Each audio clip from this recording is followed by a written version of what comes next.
He te iwi hoki mai anō ki te karere me tā tātou mātai haere i ngā rohe Māori o te kōwhiringa pōti o te motu. I tēnei rā, ko tētahi o ngā tūru e piki ake nei te hihiritanga, kia kite ake ko waika hua, ko waika tohu. Ai marika, ko ia tētahi o ngā tūru Māori e whakahahaki nei i o tātou whakaaro nui ki aia. No te tau kotahi mano iwarau, iwa te kau mā iwa, ka whakatūria te tūru Māori o te Ikaroa Rāwhiti. Ko tōna māngai tuatahi ki te whare pāremata ko waike atu ko Parekura Horomia o Reipa. E toro ana tēnei rohe i te tai Rāwhiti ki te whanganui ātara. Kapi katoa ana i aia ngā whaitua pēnei ia tūranga, te mataua, māui, te wairarapa, tai atu ki te nuinga o te awa kairangi me wainui o mata. Tokorua ngā wāhine Māori e pakangana rai ki te rai mo te mana o tēnei tūru. Ko te kaipupuri i taua mana, i tēnei wā ko meka whaitiri, te wahine i peke, i te waka o Reipa, ki te waka o te pāti Māori. Ko tōne ito, ko te kai whakapāho o mua, tāhuhu rangapu o mua hoki, o Futupōro East Coast, Kusla Tangaire Manuel. Nā, he pakanga tēnei kia kaua rawa e mahue i a tātou.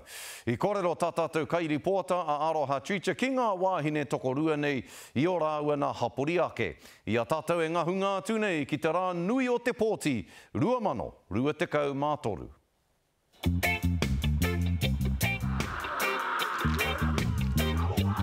He wiwi, he Ngāti, koe nei te ūkaipō o Kusla Tangaire Manuel. Au he rawe ki au, te tūtakitaki, te tangata, te noho tahi, kōrero tahi me te katakata. Engari ki tuatu i tērā, he paira wātu ki au te waiata. He pēne whakatangitangi tāku, arā ko KCGC tērā. Ai, he pai ki au te waiata nā reire e hoa mā, pōti mai mō Kusla. We'll sing, we will sing, we will sing our own song.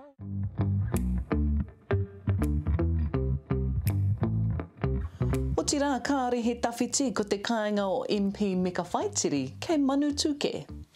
So you're here at our Papa Kāinga on Whakatō Road, obviously. This is my view every morning. We were born here, raised here, my siblings, and this was the home that nurtured us here in Manatuki. Yeah, that's me, my older sister, my brother. But here at Māori Battalion, we've got a whānau whare tipuna, and this one here is called Epiha, which is the Whaitiri wharenui. He hono ngā tā meka ki ngā marae e rima ki rongo whakaata, me kohu pātiki ki kahungunu. Moko! Moko. Awesome. We just went from one marae to another marae, and the values of belonging to a whānau and a hapu has steered me really well.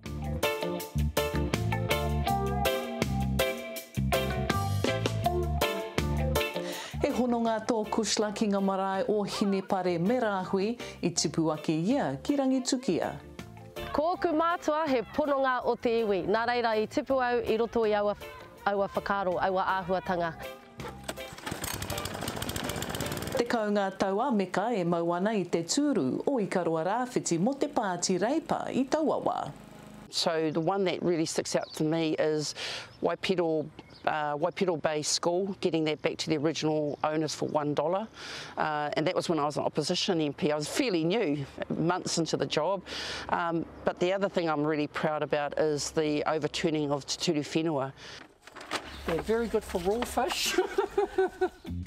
Kua iwa ngā taua Kusla e tū ana hei tumu whakarai mo te karapu Futupōro Ngāti Porou East Coast. Tino hia i roto i au, tuatahi, kia tipu ngā tamariki, ngā pakeke hoki i roto i tā rātou Ngāti Porautanga. Kia whai hua rātou i runga i te whira i waho hoki o te papatākoro. I te rānei, ka kite koutou i te whakawhanaketanga kua puta i taua mahi. He maha tonu ngā tīma o Ngāti Porou East Coast i enei wā. He oi ko tā rāua e whai nei ko te tū hei māngai mo i ka roa rāwhiti me ngā take nui ki a rātau. State Highway 35, let's fix State Highway 35, let's fix State Highway 2. I want to look at the Blue Highway. I want to see how we can bring back transportation along our waterfronts there. He maha ngā kura whakaro me ki. Ko ngā etahi whakaro e rua ko puta mai, tuatahi me āta tirohia ngā whakarite ngā whakahaere ara ngā procedures i roto i te forestry, ngā mahi puihi. Ka nohia taua tūru e rei pā mai te tau ko 1991. Heoi a kua nei ka ki te tātou mena ka pērā tonu. Aroha Treacher, te karere.